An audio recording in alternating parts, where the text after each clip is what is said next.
அஸ்ஸலாமு அலைக்கும் வரஹ்மத்துல்லாஹி வபரகாத்துஹு. நீங்கள் பாவத்திலேருந்து திருந்த நினைக்கிறீங்க, ஆனால் திருந்த முடியலையா? நீங்கள் தன் பாவத்திலிருந்து திருந்து வாழ ஆசைப்பட்டு உங்களால் அதிலிருந்து முழுமையாக வெளிவர முடியாமல் இருப்பது மனித இயல்புதான். இதை எப்படி எதிர்கொள்வது என்பதை பார்ப்போம். முதலில் அல்லாஹ்வின் மீது நம்பிக்கை இழக்காதீர்கள். மீண்டும் பாவம் செய்கிறோமே என்று அலுத்து போய் எனக்கு மன்னிப்பே கிடையாது என்று நினைக்காதீர்கள்.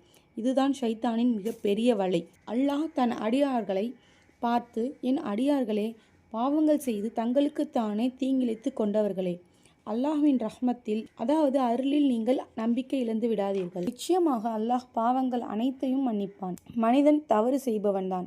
அதுதான் மனிதனுடைய இயல்பு. இஸ்லாத்தில் மனிதர்கள் யாரும் பாவமற்றவர்களாக படைக்கப்படவில்லை, நபிமார்களை தவிர. நபி ஸல்லல்லாஹு அலைஹி வஸல்லம் அவர்கள் இதைத்தான் மனிதர்கள் அனைவரும் தவறு செய்யக்கூடியவர்களே, தவறு செய்பவர்களில் சிறந்தவர்கள் அதற்காக வருந்தி தௌபா செய்பவர்கள்தான் என்று கூறினார். எனவே பாவம் செய்வது உங்களை ஒரு கெட்ட மனிதனாக மாற்றிவிடாது. ஆனால் பாவம் செய்த பிறகும் வருந்தாமல் இருப்பதே ஆபத்தானது. உங்களுக்குள் இருக்கும் அந்த திருந்த வேண்டும் என்ற எண்ணமே உங்களிடம் ஈமான் உயிரோடு இருக்கிறது என்பதற்கான சான்று. மீண்டும் மீண்டும் தௌபா செய்யுங்கள். ஒருவர் பாவம் செய்துவிட்டு உண்மையான வருத்தத்தோடு மன்னிப்பு கேட்கிறார்.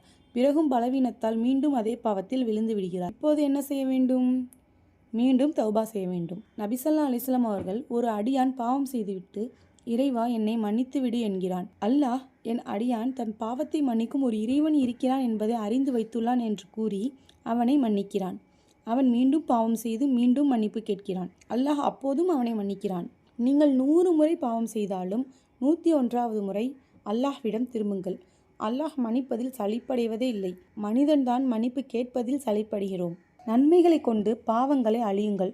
குர்ஆனில் அல்லாஹ் கூறுகிறான், நிச்சயமாக நன்மைகள் தீமைகளை போக்கிவிடும். ஒரு பாவம் செய்துவிட்டால் உடனே ஒரு நன்மை, அதாவது தர்மம் செய்வது, குர்ஆன் ஓதுவது, பிறருக்கு உதவுவது, தொழுகுவது போன்ற நன்மைகளை செய்துவிடுங்கள்.